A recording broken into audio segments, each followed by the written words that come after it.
ನಮಸ್ಕಾರ ವೀಕ್ಷಕರೇ, ಇವತ್ತು 3 ಲೇಯರ್ ಚಪಾತಿ ಮಾಡುವ ವಿಧಾನವನ್ನು ನೋಡೋಣ ಬನ್ನಿ. ಒಂದು ತಾಟಿನಲ್ಲಿ ಹಿಟ್ಟು ಚಾನಿಸಿಕೊಳ್ಳಿ.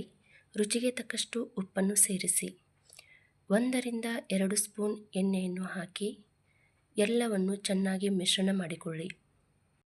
ಸ್ವಲ್ಪ ನೀರನ್ನೇ ಸೇರಿಸಿ ಹಿಟ್ಟನ್ನು 2-3 ನಿಮಿಷ ಚೆನ್ನಾಗಿ ಕಲಿಸಿಕೊಳ್ಳಿ. ಈ ರೀತಿಯಾಗಿ ಹಿಟ್ಟು ರೆಡಿಯಾಗಬೇಕು. 4-5 ನಿಮಿಷ ಈ ಹಿಟ್ಟು ನೆನೆಯಲು ಬಿಡಿ. ಗ್ಯಾಸ್ ಪ್ರಾರಂಭ ಮಾಡಿ ಮತ್ತು ತವೆಯನ್ನು ಇರಿಸಿ 3-4 ನಿಮಿಷ ಕಾಯಲು ಬಿಡಿ.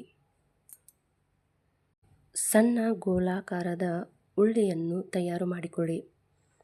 ಅದನ್ನು ಎರಡೂ ಬದಿ ಹಿಟ್ಟಿನಲ್ಲಿ ಅದ್ದಿ ಈ ರೀತಿಯಾಗಿ ಲಟ್ಟಿಸಿಕೊಳ್ಳಿ. ಈ ಗಾತ್ರಕ್ಕೆ ಬಂದ ಮೇಲೆ 1 ಟೇಬಲ್ ಸ್ಪೂನ್ ಎಣ್ಣೆಯನ್ನು ಹಾಕಿ ಮಡಚಿಕೊಳ್ಳಿ. ಮತ್ತೆ ಅರ್ಧ ಟೇಬಲ್ ಸ್ಪೂನ್ ಎಣ್ಣೆಯನ್ನು ಹಾಕಿ ಮತ್ತೊಂದು ಲೇಯರ್ ಮಡಚಿಕೊಳ್ಳಿ. ಎರಡೂ ಬದಿಗೆ ಹಿಟ್ಟನ್ನು ಹಚ್ಚಿ ಚಪಾತಿ ಗಾತ್ರಕ್ಕೆ ಅದನ್ನು ಲಟ್ಟಿಸಿಕೊಳ್ಳಿ.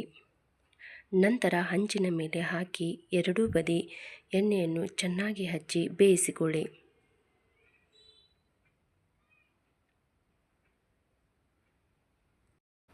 ಈಗ ಸುಲಭವಾಗಿ 3 ಲೇಯರ್ ಚಪಾತಿ ತಿನ್ನಲು ರೆಡಿಯಾಗಿದೆ.